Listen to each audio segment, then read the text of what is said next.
going on, everybody? Welcome to Shoot the Gap, the IDP Fantasy Football podcast here at Fantasy and Frames. I'm your host, Jorge Edwards. With me, I got Jason Taylor. I don't even know where that accent came from. Sounds like a boy band. I was going for JT, and it came out Jason Taylor, aka Close Justin enough. Taylor, JT Orange. Alabama. Alabama. And Steve Hungarter, aka at IDP Hunter. We are here with you today to get you ready for Week 12 of your IDP Fantasy Football matchups. Gentlemen, as soon as I hit the intro button, I realized I made one of the biggest mistakes one can make in the podcasting gig, especially when you guys are going for like an hour or so. I forgot to grab something to drink. So if I'm fumbling over my words and I'm reading off of the show sheet in the back and things start going haywire, just know I'm an idiot. For many reasons. Hey, you can throw it to us and go get a drink, Jorge. No one's going to fault you for that. It's totally fine. Especially if they're listening to podcasts world. They didn't even know you went off camera. You're totally fine. So no big deal. That's a fair point. Yeah, that's a fair point. Although I was having this joke with somebody, and nobody I know does this, but I'm just waiting for the one person that does. You remember in Anchorman, Ron Burgundy, he only reads what's on the teleprompter. I'm wishing that there's like somebody one day that is equally as awesome, and I use awesome loosely as that. And like as the show is going on, put in something in their thing, and then they read it off the teleprompter as is. Not go F yourself, San Diego, but something along those lines. That would be fun. I have to tell you, as a former broadcast journalism major, reading the teleprompter is way harder than people realize. I would imagine. Especially when you have an earpiece in and you have the producer telling you, like, hurry up, slow down. Oh, skip quick to the next story. Like, go. And then you have the teleprompter, which you don't control. Someone else is rolling. So if you miss something, you're like, I tell you what, I was growing up, high school, junior high, all I wanted to do was be on ESPN Sports Center. That was my dream job. I got to college and I did like the practice like sessions, and I'm like, oh no, I'm not good at this. I can't do this. I can't read. I can't listen to stuff. It was too much. I was like, I can do the highlights if no one talks to me, but everything was going. It was too much. I'm like, nope. I'm a producer. I either have to be in the background writing, cutting the highlights, or I have to be working at the newspaper writing the articles. I learned real quick. I'm not the guy on camera.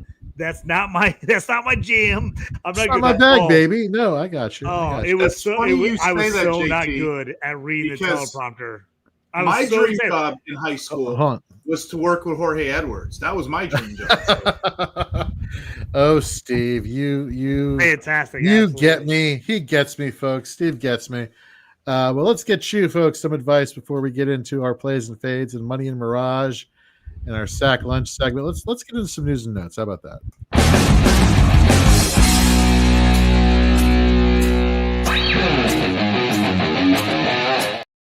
So speaking of flattery, before we get into news and notes, even though I already hit the music, so the base where I'm stationed at, in January they're holding a 3-point shooting contest for everybody who wants to participate. It's free. It's whatever, service people, civilians, so and so and so forth.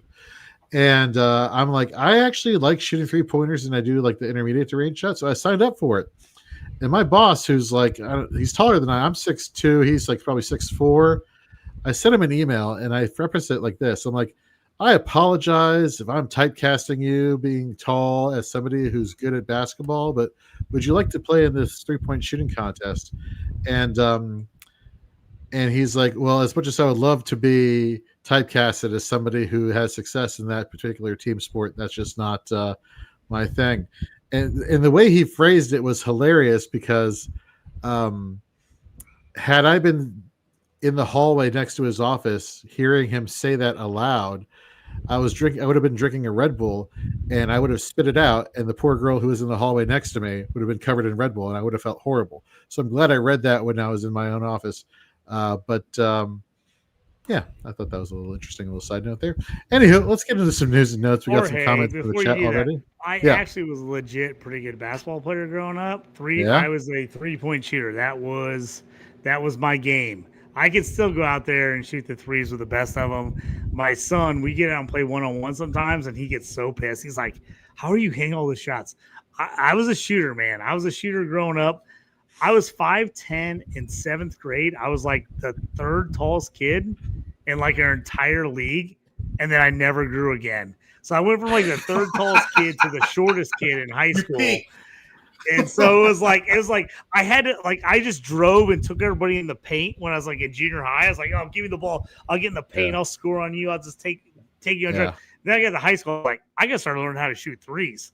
I can't go down there. I'm going to get my shot hit back in my face every freaking second because I got these 6'8" guys like knocking it. Yeah. So I had to start learning how to shoot the three. So you understand if you ever need somebody in your team for a 3-point shooting contest, I'm your guy.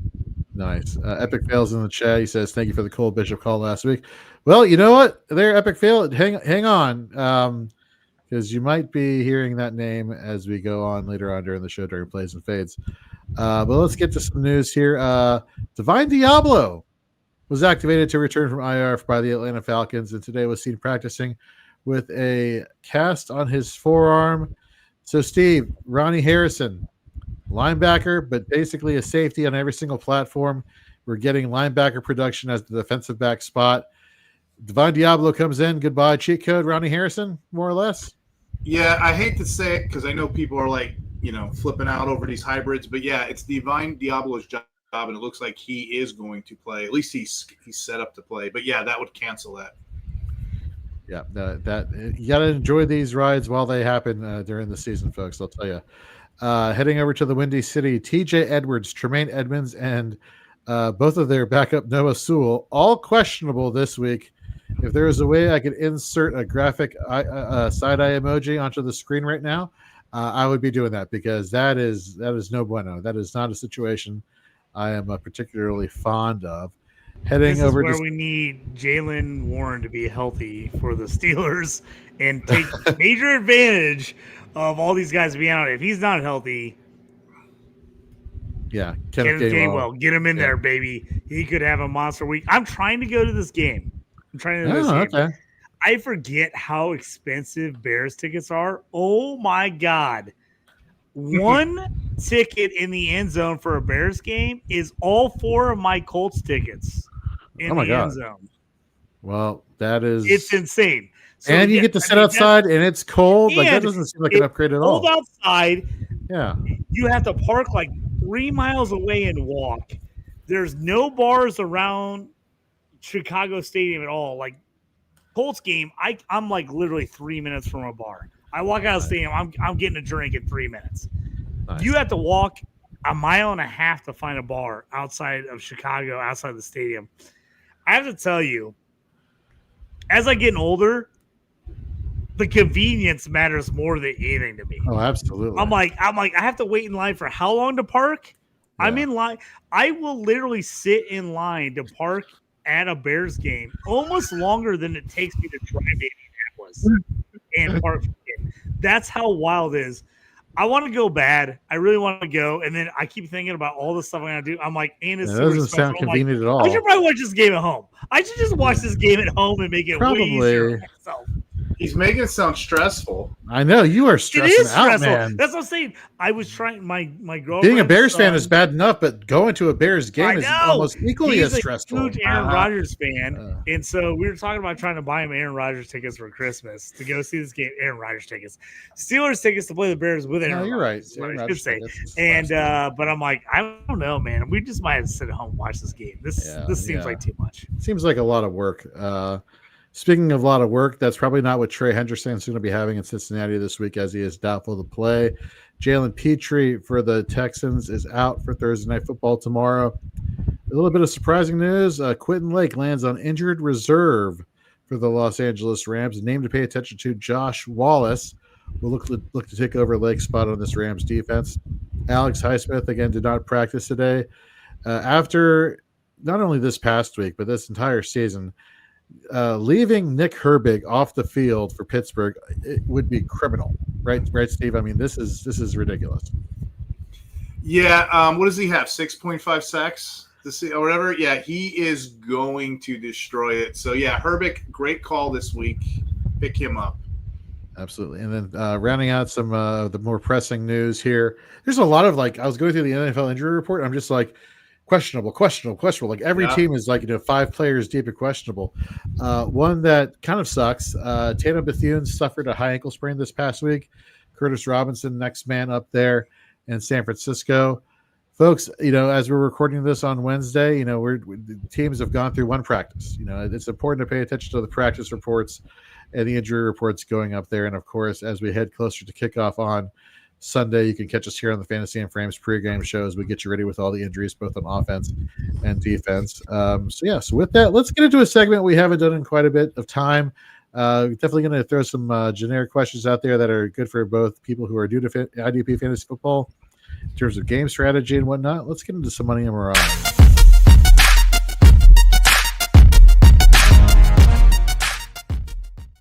So, Steve, I know you love the way I phrase these questions because I think they'd be super straightforward, but it's the twists, right? You got to have some twists into these questions.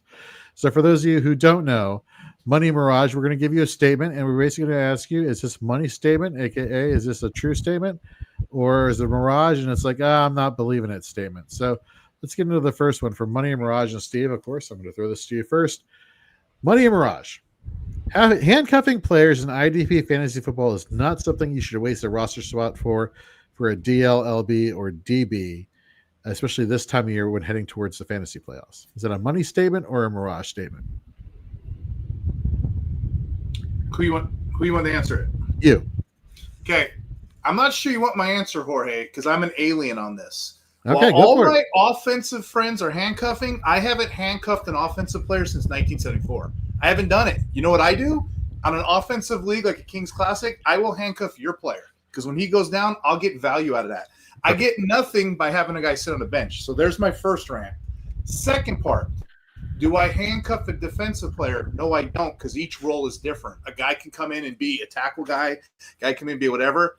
Third point, and I'll land my airplane and I'll bring it home. Third point, I don't mind having a linebacker and another linebacker, same team. You know how on offense people say, well, don't have the 2 wide receivers, don't have the same. I don't mind doing that because on defense, one wrong play can score 3 different things. A guy can get a hit, QB hit, pass deflection, run back for a fumble recovery, so forth, run for a touchdown. You can get a lot of points. 3-4 defensive players can get a point out of the thing. But as far as true handcuffs go, I don't do it. It doesn't do me any good to have 6 defensive tackles from the same team on my roster just clogging a spot. You hit the nail right on the head. I don't want my own handcuff. I want the person who has the backup handcuff to somebody else. I want to take their advantage away from that. JT, real quick, you on the same page, or do you think it's where are you at? Money or Mirage on this? It's mostly a mirage. There's very few times I'll do it. And just because we just talked about him, Nick Herbig is the one guy I'm handcuffing. If I have TJ Watt or Alex Highsmith, I'm handcuffing Nick Herbig. But he's about it, though. To be honest with you, I'm handcuffing him because I know that if one of those guys gets hurt, he comes in and he can produce. He's a stud. But, damn near he's the only one, to be honest with you. If I'm in a really deep league, 12, 14-person league with, really deep lineups, I will handcuff linebackers only when I'm looking at the waiver wire and I'm if I have a roster spot, somebody goes to IR or out, I will grab that backup just in case another guy gets hurt, knowing that I have to fill. I will not do it normally. That's that. Running backs is usually my only handcuff, right? Herbig's role and how that translates. Yeah, exactly. So I'm saying it's a mirage because usually I'm absolutely not. I don't give a shit about handcuffing guys. Herbig is one of the only guys I will do that for, and I've done it in all my leagues because if I have TJ or Highsmith, I'm doing it with him. But almost no one else am I doing that with, and it's just because that he's going to produce and gets in there. So, Steve, not only when JT steals Gary Davenport's sack lunch players, but apparently when it comes to Nick Herbig, that's how you can get JT to curse on air, because that's the only 2 times in the history of knowing JT I've ever heard him curse on air. I had to play that one back. I'm like, did he say an F word? Because he doesn't seem No, like it was the S word. He said the S word, but it's close enough.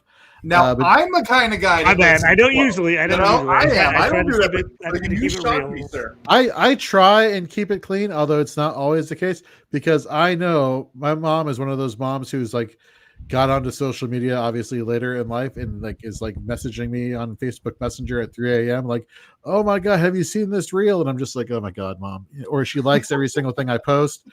And needless to say, she'll tune into everything we do, even though she knows nothing about fantasy football. She won't know anything. She won't remember anything except, hey, watch your mouth. And I'm just like, all right, fine, mom. Anyhow, JT, you brought up a good point as far as benches go. So let me ask you. I used to never cuss in front of my parents ever until I got probably till my late 30s. And I was like, why am I like caring about cussing in front of my parents now in my 30s? But I used to, I mean, that was highly a no-no. My parents were like, go to your room, eat dinner if you cuss. My mom has mastered the art of Catholic guilt to the nth degree, where even to this day, it's just like, no, can't do it. JT, though, I want to ask you this Money Mirage question, though. In combo leagues with 8 to 10 person benches, during the fantasy playoffs, again, as we're creeping closer and closer towards fantasy playoffs, we got to start talking more about the game theory here. Rostering as many linebackers as possible will lead to the most success for fantasy managers in case injuries pile up. Is that a money statement or a mirage statement? Specifically linebackers. I think that's money. You got to load up on linebackers. We've seen it this year. Everyone's getting hurt. We're on like third, fourth string guys on certain teams. You got to load up a linebacker. Shoot the gap, listener league. I tried to pick up a guy today, and they're like, oh, you have too many linebackers. You hit the max. I didn't know we had a max in our league. Said I could only have 6 linebackers. And it kind of upset me because like I had a lot of D linemen / linebackers, and they count those as linebackers and wouldn't let me pick up another linebacker. And I'll bring that up later in the show. So I had to drop somebody to pick up another linebacker. But yes, get as many linebackers as you can. Got to have those guys down the stretch. Nothing's worse when you look. I'm in a league right now, huge scoring IDP league, and I am literally like I have 2 linebackers that are even playable because everyone else is hurt. And these guys can score easily 30, 35, 40 points a week. I'm like literally playing, Drew Tranquil and Roquan Smith. That's it. That's all I got. I can play 4, and I'm playing 2 because everyone's hurt, and there's no one else to pick up. I should have stashed guys earlier. It's a keeper league, so people kind of in and out. It's not a dynasty. First year in the league, I've learned my lesson. Go heavy on linebackers early. Get those guys, stash them, keep them just in case. All right. Steve, you're going to say something? So, counterpoint to this. I would love to tell you, because that's my brand too. Hey, get the linebacker. I would love to tell you to do that because that's a valid strategy wins 90% of the time. But blindly stacking anything isn't optimal. It's not. Like, you're going to have to play your system, know your roles. Sean Teague is in your chat, right? Sean Teague's the classic example. We're in a Shark League with John Macri, Gary Davenport, and all stuff. There's a post in that chat. I wish I would have screenshot it. He writes, this is what he writes, JT. He writes, hey, guys, I got 8 linebackers, and I'm not sure about 6 of them. Like, he has one, you know what I'm saying? If you get stuck like that, it's not normal. That's great. So that I do feel like I have some leagues like that, Steve. I do feel like some leagues. I'm like, I do have 8 linebackers, but I have like 2 playable linebackers of the 8. Right. But to your point, that's how I play too. This time of year, like I could think of 10 linebackers I can get off waivers. I love that idea, but doing anything blindly is not a good philosophy. So I'm just gonna counterpoint that. That's all. No, these are. But see, this is it. This is the point of this, folks. Is like we want to give you as many perspectives as possible because, look, truth be told, as we get closer towards week 14 for many people,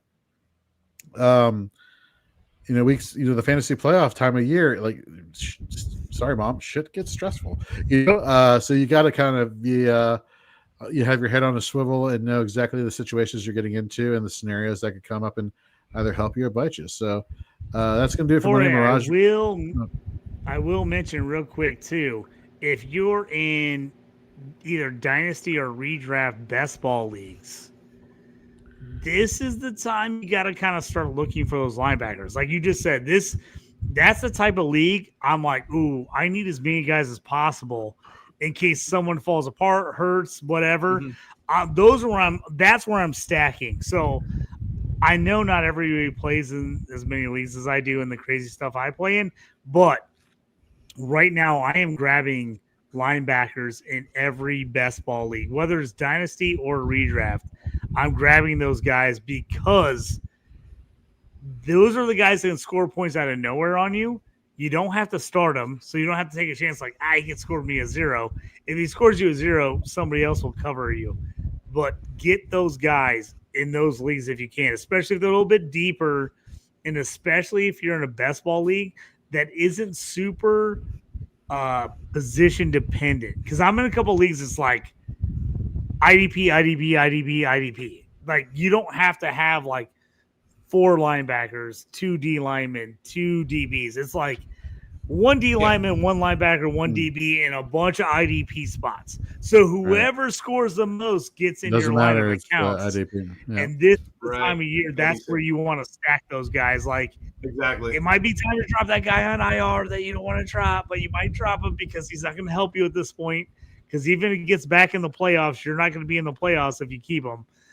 Especially if you're on Sleeper, because Sleeper does not let you put IR guys in best ball on IR. They're just on your team. So this is the time you need to make that move. It's interesting because I don't know. I never. This is maybe my naivety coming out here, but like I always assume that there are no pickups in best ball. Like I didn't realize there are leagues out there where you can still pick up players on waivers. Mm-hmm. Okay. Yeah, I'm in a couple. It's totally dependent. Most of the charity best ball leagues, no. You're right. A few of them, yes. I'm in a couple dynasty best ball leagues. Total normal waivers, pick guys up. But it really depends on. I'm in a couple leagues like they have a lot of individual spots. So you have to know how many guys are on your team because you're like somebody's got. I had a league I won 2 weeks ago. I had 3 zeros in my starting lineup for my wide receivers. But I won the week because Myles Garrett scored 60 points on defense because he had 5 sacks. Right. So that's how best ball can be different. So that's where you got to look at that sometimes and how that can be adjusted. JT, did I tell you I had remember that week Isaiah Rodgers, the cornerback of the Vikings, you know how he scored all those touchdowns? I had him in a best ball from the summer because I got kick return scoring and it went off like that player won the whole damn week. That was amazing. I tell you what, this is one of the most lucked out things ever happened to me. So I had Kyle Gordon and I had someone else. Oh, I had Cowboys cornerback. I'm totally blanking on his name right now. Not Bland, the other one. Doesn't matter. They're both hurt. It was going into the Monday night game. I realized I had no cornerback to start in a cornerback starting league. I jump in. It's a Monday night game. Isaiah Rodgers is out there. I pick up Isaiah Rodgers. I still am upset he's not on the Colts. He was their best cornerback when he was there. Pick Isaiah Rodgers up. And he goes off for like 3 straight weeks, like 2 touchdowns, pick, fumble, like blows up. And the guy in my league was like, I didn't think you could pick people up on Mondays. Because he was like, oh, you guys don't have a DB. I'm like, oh, no, I'm good. And he's like, oh, no, your guy's hurt. I was like, oh, shit. I jumped in, picked him up. He couldn't believe it. He's been rolling for me all year. So I feel with you there. That's, to me, the beauty of IDP. You get a cornerback that scores you 35, 40 points. That's just beautiful. I mean, it's absolutely beautiful. All right, JT, we got Bob in the chat, Bob Hope in the chat asking an offense question. Would you mind getting to that one? We got Brandon Howell in the chat. Appreciate you, JT. Brandon Howell in the chat. Debating going to the game tomorrow. Don't debate. Go. Have fun. These games, we only get so many of them, so enjoy while they can. While we're doing that, let's get into some plays and fades for Week 12.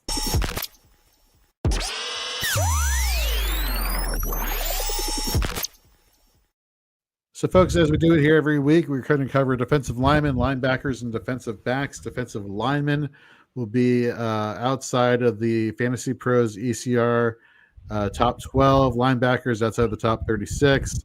Although some have been known to manipulate that rule, JT maybe last week with Bobby Okereke, but I'm not judging.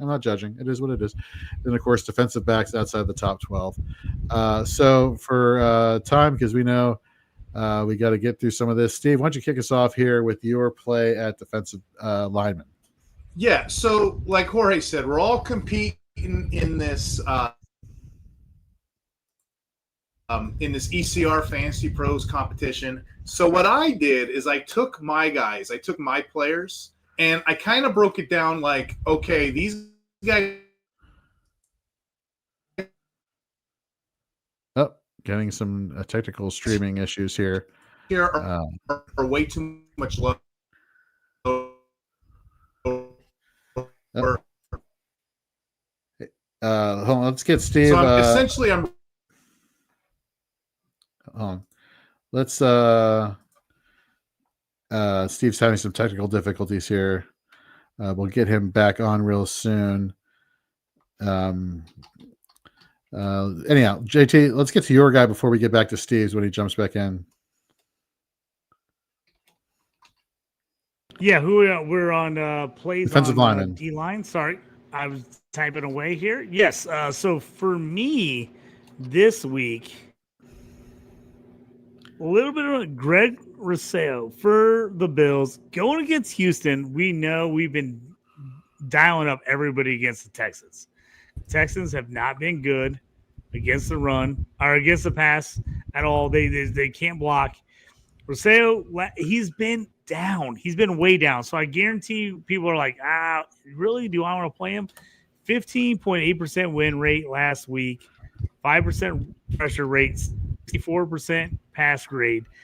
Not fantastic. I totally understand where you're coming from. But going against Houston, the Texans have not been good.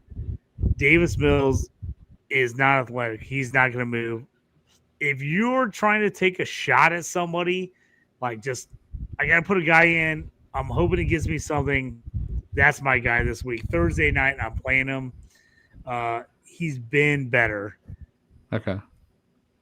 So cool. I'm going with it. It's a gut call. I'm telling you, it's a gut call because he has not been good late. So I just want everybody to know that the stats do not say play him, but I think this is a bounce back week for him. Given Davis Mills' lack of ability. All right, I can see that.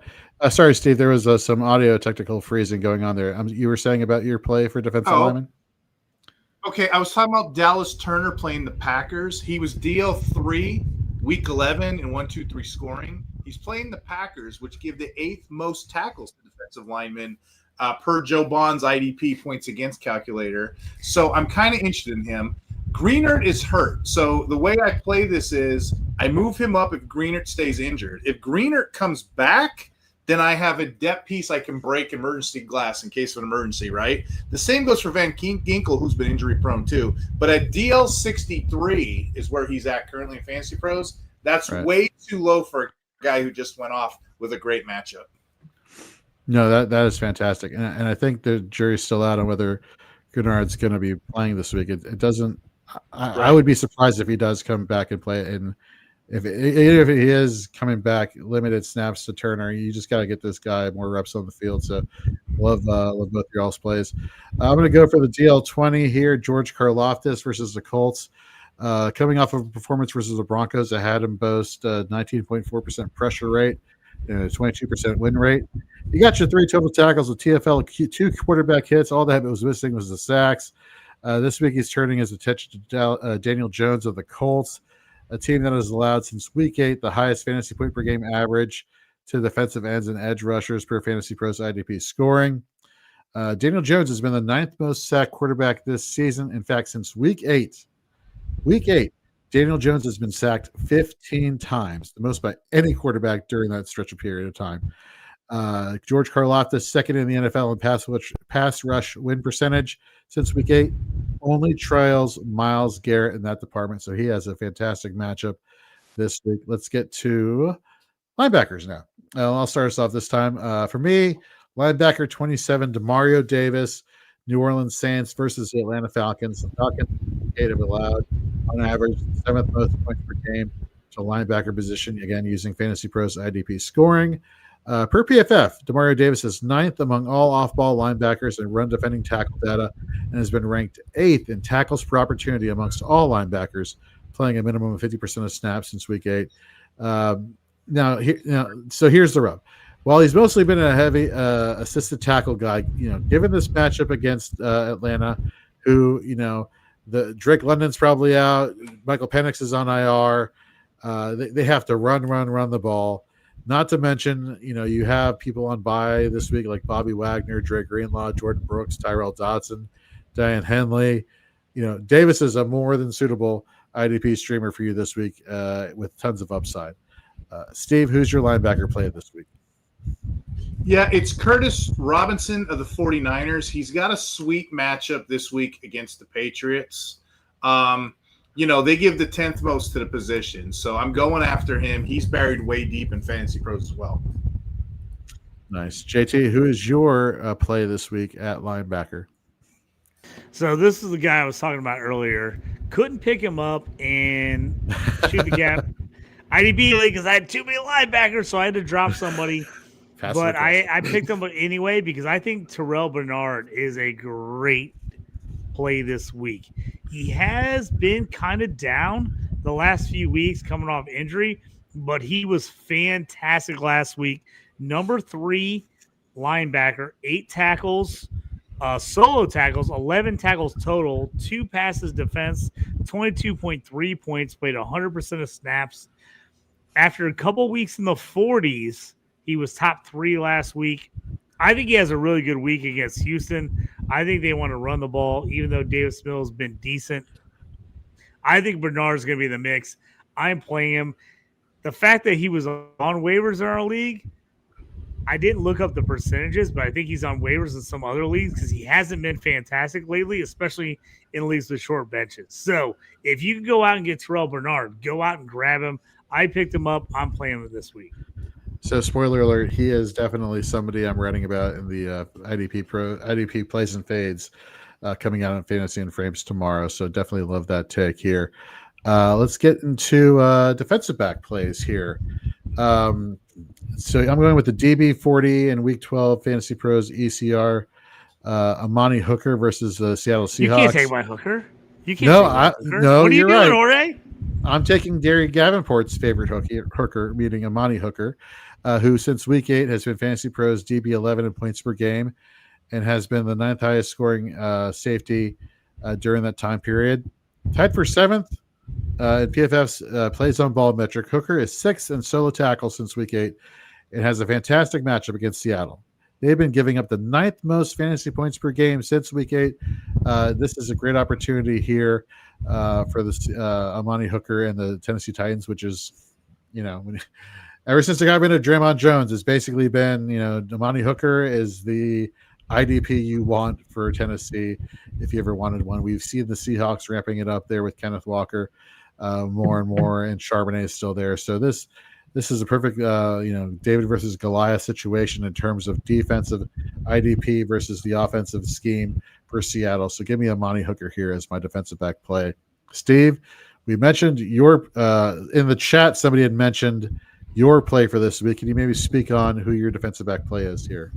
Yeah, it's Cole Bishop. We get to finally talk about this guy, right? Last 3 games, 20 tackles, 2 interceptions, right? That's second on the team. He ranks 3rd and 4th in completions. He ranks 4th in pass breakups, 2nd in interceptions.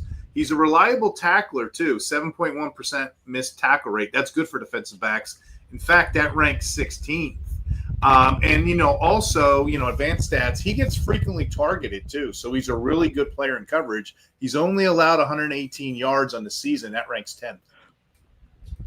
No, I love that. I love that. And here's the thing, like some people might say, with Taylor Rapp going on IR, we saw Jordan Poyer come out last week and he was efficient with the work he had here. Let's make things very clear. This is not 2016. This is not 2017. This is not 2018. As much as I love to see from an IDP enthusiast perspective, Jordan Poyer have success like he did last week. Cole Bishop, like you said, has been dominating things in recent weeks here for the Buffalo Bills. He is the guy. He is playing the majority of snaps, and that is what the difference is here for people who want to nitpick and say here. I am 100% all on board with what you just said there with Cole Bishop. That makes complete sense. I am JT, so mad. I have not what's that? played Cole Bishop lately in a bunch of my leagues, and I'm like, oh, every week I'm like, I should have played him. I knew I should have played him again. Also, Jordan Poyer, he's living a good life. Don't worry about Jordan Poyer. He is. He's got an insanely hot wife. He's got an insanely hot wife. His wife went to college with my sister in Florida Atlantic. Yeah. Crazy. Yep. So yeah, she's a good one. So he's doing well. So don't worry about Jordan Poyer. He's living the dream. That guy. He's got some money. He's living the dream. He's having some good. I see where you're going with that. I got Philip here, giving the nice donation. Philip, you are always giving us some love here, literally, here at Fantasy and Frames, and whether it's on this show or on Fourth and Frames, which you can catch us next with Rhett Manuel, Nate Markham, and Aiden Weingartner. They are going to be covering the rest of your fantasy football needs for week 12. Philip, we really appreciate you and all you do. JT, real quick, who is your play at defensive back this week? So I know we talked about earlier about do you want to, you want to get your handcuff? Usually don't want to get the handcuff, but Cameron Kitchens for the Rams. Okay. Quentin Lake out. Cameron Kitchens, this is his shot. This is his shot. Guy. He's been playing deep safety because they got Curl, they got Quentin Lake. He's basically been playing just like, we need you to play a spot. He's like, okay, I'll play a spot. He is a better strong safety. He's a guy that can play up top. He can get in there. So with Lake going on IR, I know there's talk of other guys filling that spot. I think Kitchens gets a little more opportunity closer to line. So I'm kind of in on him. Last week, 2 INTs, 2 pass defense, 4 tackles, 18.3 points, 4th overall in Fantasy Pro scoring for DBs last week. Only all that on 56% of snaps. Which we hate. 56%, like 50%, kill me. Efficient. He's going to get more snaps. He's going to get more. Quentin Lake gone. He's getting more snaps. Quentin Lake gets 100% of snaps along with Curl. He gets 56. He's back in the mix. He's playing about 70% of deep snaps, but Lake was playing 70% slot and box snaps. I think Kitchens mix in the slot back and box snaps. I think he's going to get in. I know it's a total guess by me. No one said that. There's no data that says it's going to happen. I think Kitchens is going to fill a little bit of that Quentin Lake role. So I got Lake in a million leagues. This is killing me, him going on IR at the crucial point going into the playoffs. But if you can't go pick up Kitchens, I just have a sneaky feeling about Kitchens. And he's a guy I loved coming out of the draft. I think he was my number 2 or number 3 overall safety coming out of the draft. So I like him a ton. To me, he's worth going out and grabbing. I guarantee he's on the waiver wire in damn near every league. Unless it's the super deepest league of all time, I think Kitchens is on the waiver everywhere. So I think he's a decent guy. If you're really hurting, go pick him up now. Go grab him, put him in.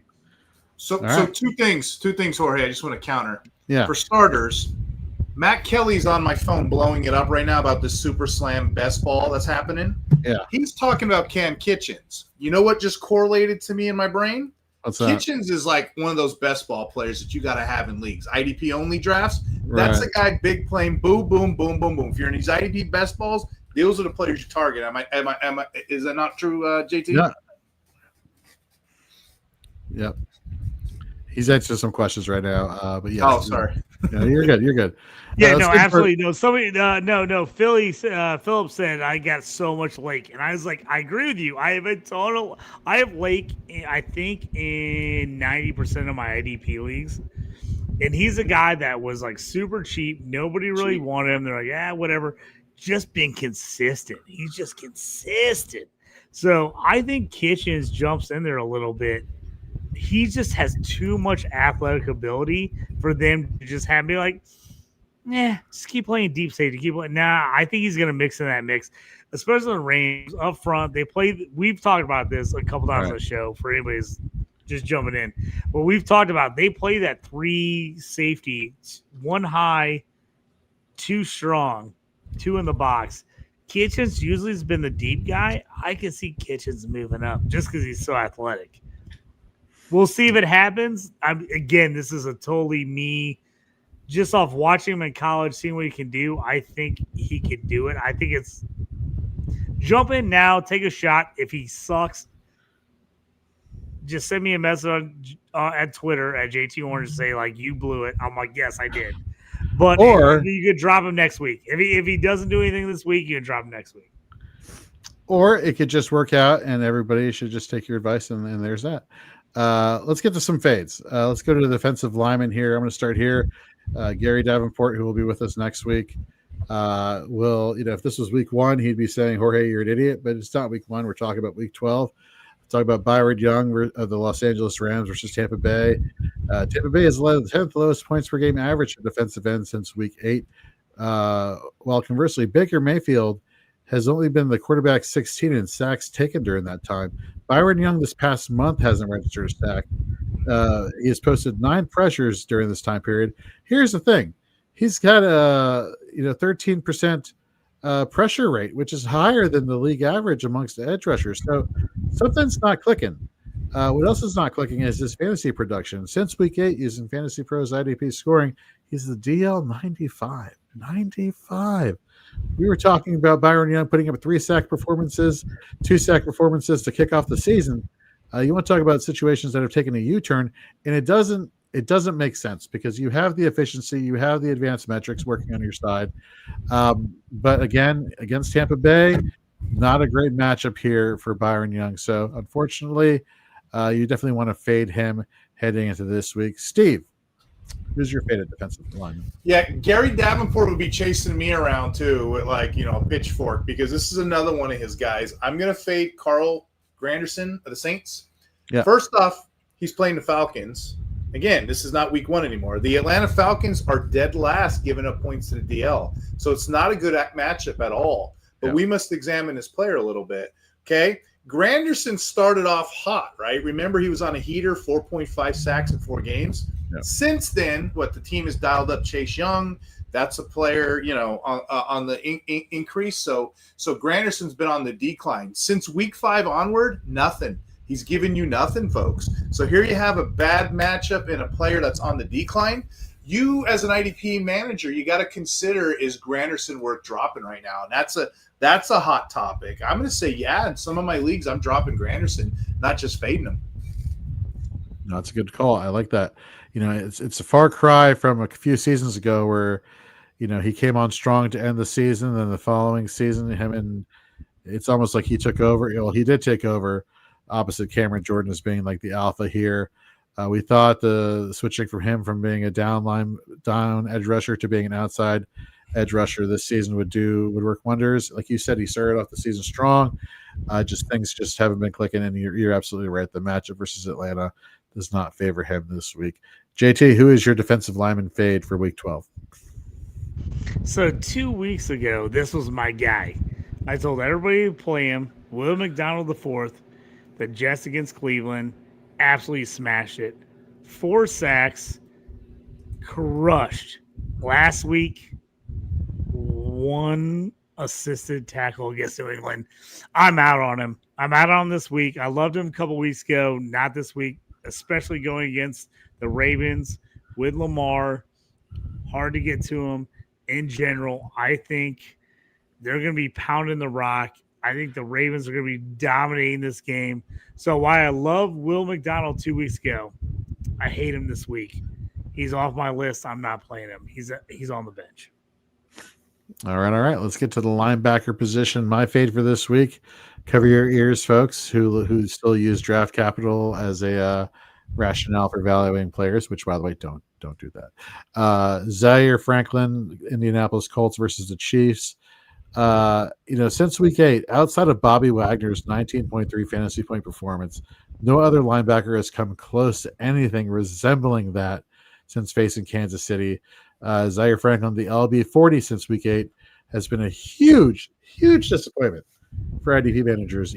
People who would normally start their leagues in tackle heavy leagues or just even balanced scoring, and the first thing they're going for is, I'm going for the linebacker. I want the best linebacker. Zaire Franklin has been dominant for IDP managers for years.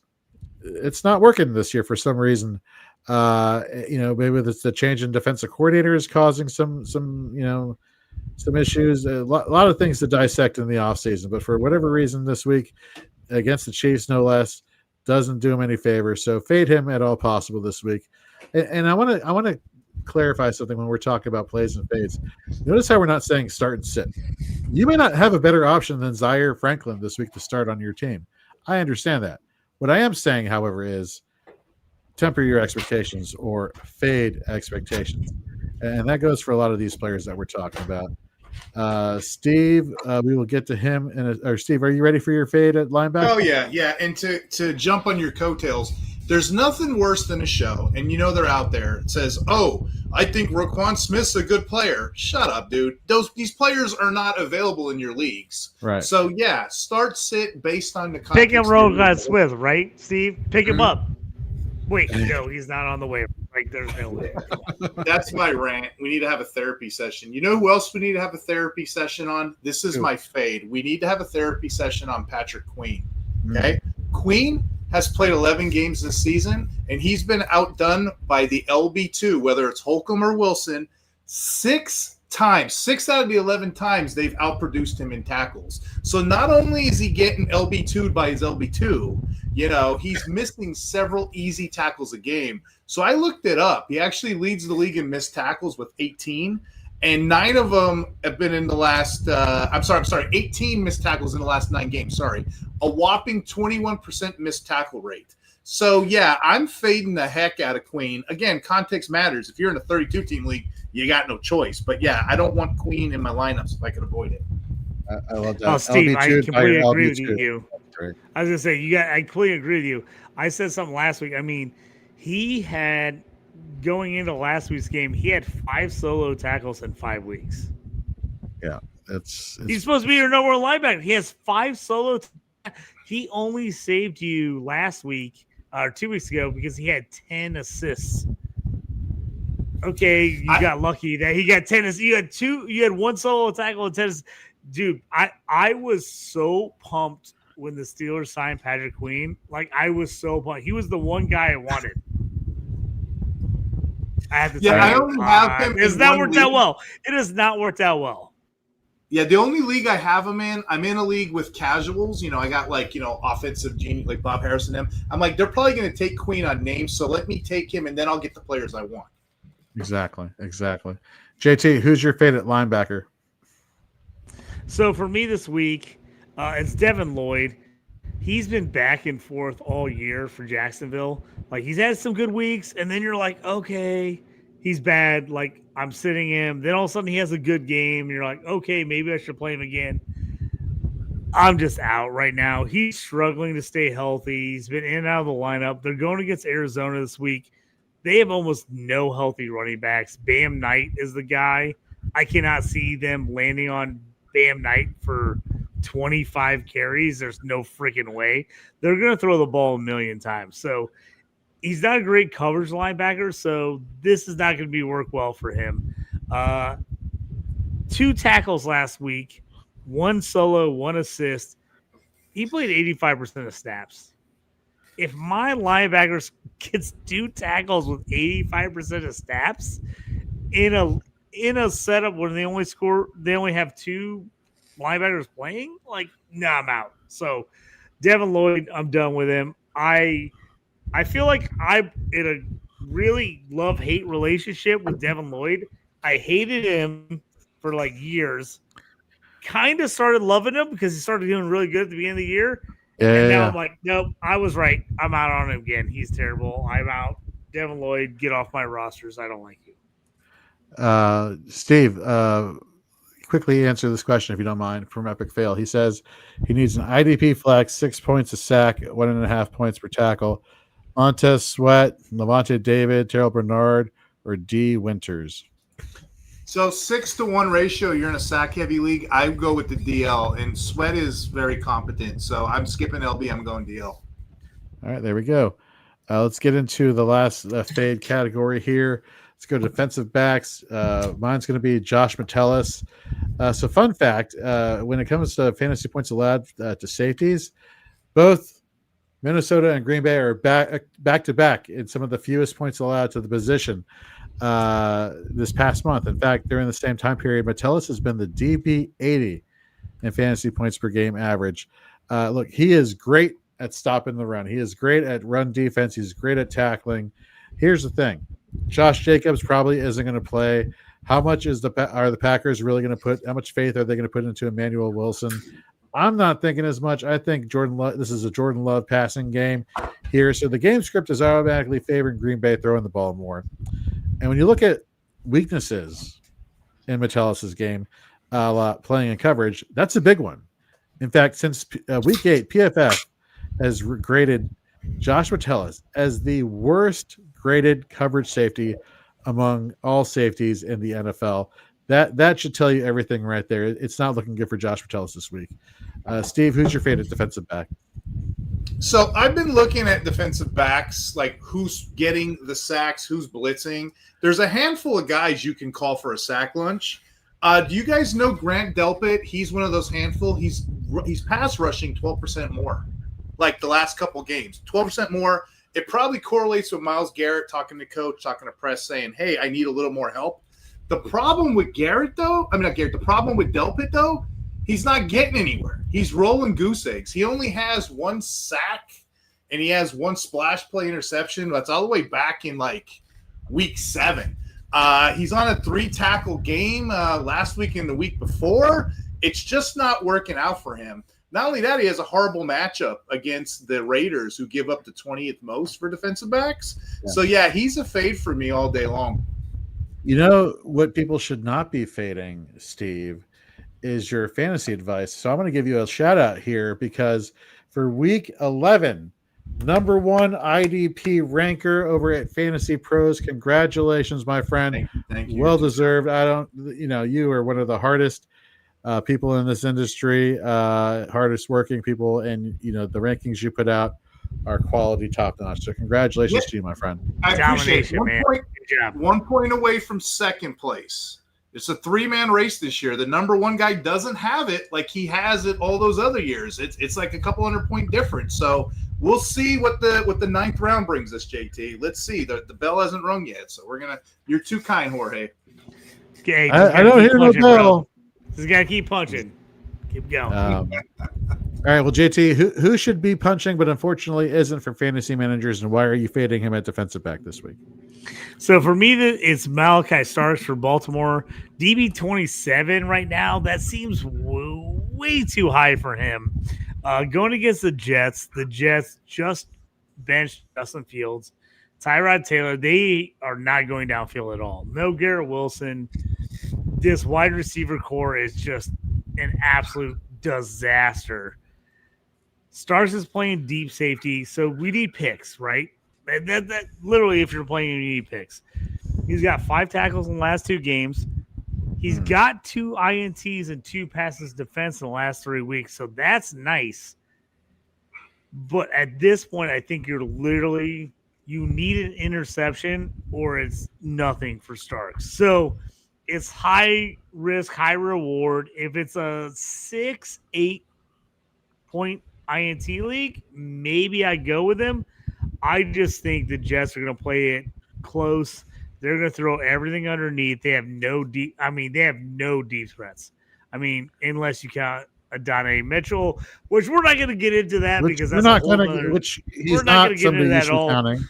But yeah, so I just think Malachi Stark's why I like him. I think he's just gonna sit in the middle of the field and just hang out while everyone runs underneath routes and makes tackles underneath him.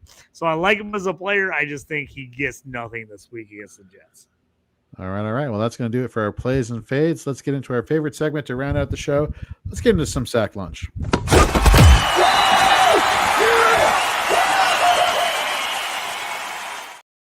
So as we discuss every week, we're going to give you a player that we can only mention one player one time, or excuse me, we can only mention a player once the entire fantasy football season. And so we're going to name you a player that we're confident in that they're going to at least get you a sack. And just for everybody, we have this competition going on, which Steve is dominating. Shocker. Mr. Number One ranker for week 11, dominating sack lunch. I mean, the guy's all over the place here, folks. And the loser who has the fewest points after we all add them up is going to take a pie in the face in week 18 when we do our season in review going forward. Now, I talked to Steve earlier, a little behind the camera. Unfortunately, won't be able to make the show, but I'm going to do everything in my power to get Steve on camera, whether it's FaceTiming him and putting the phone to the thing, just so we can see JT take the pie in the face. Am I right, Steve? I mean, you know I'm not finishing last. Come on, I'm boys. kidding. You know I'm not finishing last. I've been on a tear. If we would count these half-point sacks, I'd be crushing it. I think I've only missed like 1 week where I haven't had either a half sack or a sack. So we need to look at the numbers. We need to look at the numbers. Jorge. Well, the numbers, yeah, whatever. Yeah, okay. Well, we'll look at the numbers. No, you're probably JT. In all honesty, you're probably right. So I got to start deciding which type of pie I want to enjoy that evening. But before we get also that, before it becomes official, let's get into our sack lunch candidates. For me this week, I'm going with my guy George Karlaftis versus the Colts. Talked about him why he's one of my plays this week. So definitely going to get you one against Daniel Jones, who has been the most sacked quarterback 15 times since week 8. So give me George Karlaftis. Steve, who are you going with, and why are you going with your player this week? Do you know how hard it is to try to get a DB to get a sack? Like, that is impossible. So I've been down a rabbit hole because I want to be the one to get one. Just one. Last week I had some good hypothesis, but it was a terrible matchup. So I'm trying to hone this in. I'm going to do it another week, hopefully, if I can hit. If not, I'm going to go back to the well. Let's go defensive back one more time. We're going to go Kyle Hamilton of the Ravens. Exciting, right? Exciting. This is why I'm doing it. They're playing the Jets. You know, they're prone to make goofy mistakes. The last couple of weeks, I wrote about this in the Safety Dance article. They brought in Gilman. So it's Gilman, Starks, Hamilton. They're playing a 3-safety rotation. So what that's done is that's freed up Hamilton. The last 2 games, he's been in the box 26 and 29 times, but he's been in that slot 23 and 15 times. And what are they allowing him to do?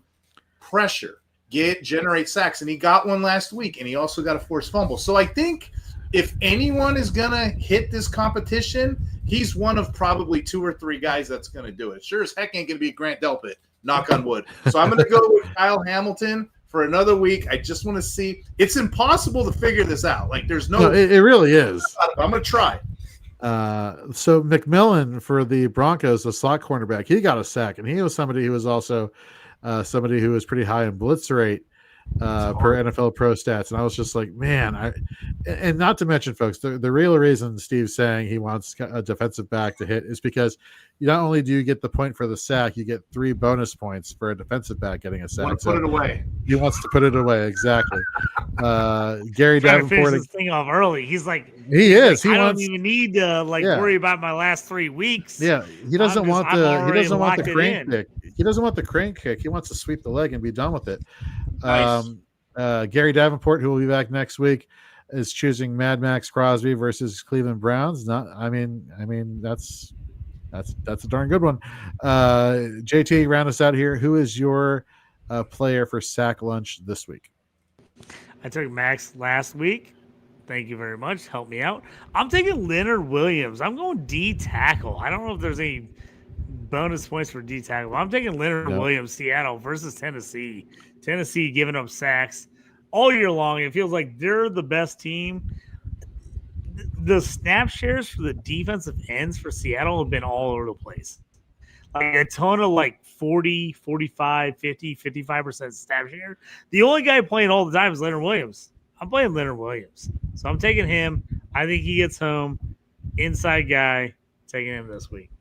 Maybe next year, JT will do a defensive tackle. We'll break it down into the 5 position designation: cornerback, safety, back, defensive end, defensive tackle. We'll see. We got some time. Let's get through 2025 first. And speaking of getting through things first, that's going to do it for us here on Shoot the Gap for week 12. Stay tuned. Fourth and Frames is up next with the guys covering everything else on the fantasy football side of the ball. We got Rhett Manuel host. We got Nate Markham. We got Aiden Weingartner getting you ready for the rest of week 12. And of course, you can check us out on the Fantasy and Frames pregame show on Sunday from 9 a.m. to 12 p.m. with me, Nate, David Ibrahim, assorted guests. JT, you've been on a few times. Andy Barron's going to join us. So we got a lot of people joining us, getting you ready for the rest of the week. So Steve, as always, thanks for joining us. As a member of the Fantasy and Frames family, happy that you made Scott Fishbowl playoffs also. So congrats on that. I missed the playoffs. I've not missed the playoffs since my very first year in Scott Fishbowl 9. It's the first year I missed the playoffs. I overthought it. My bad. I had my whole idea of where I was taking. It got screwed up. Somebody took a guy I was going to take, and then I fell apart. So you know what? Missed the playoffs this year. Next year I'll be back in. But hey, who's number 1 in Warrior Bowl? Oh, is it JT? JT, number one right now in Warrior Bowl, so I'm still in the mix. I like it. There we go. So for Steve, JT, I'm Jorge. We'll see you ready for week 13. You all good luck in your matchups for IDP. Yeah.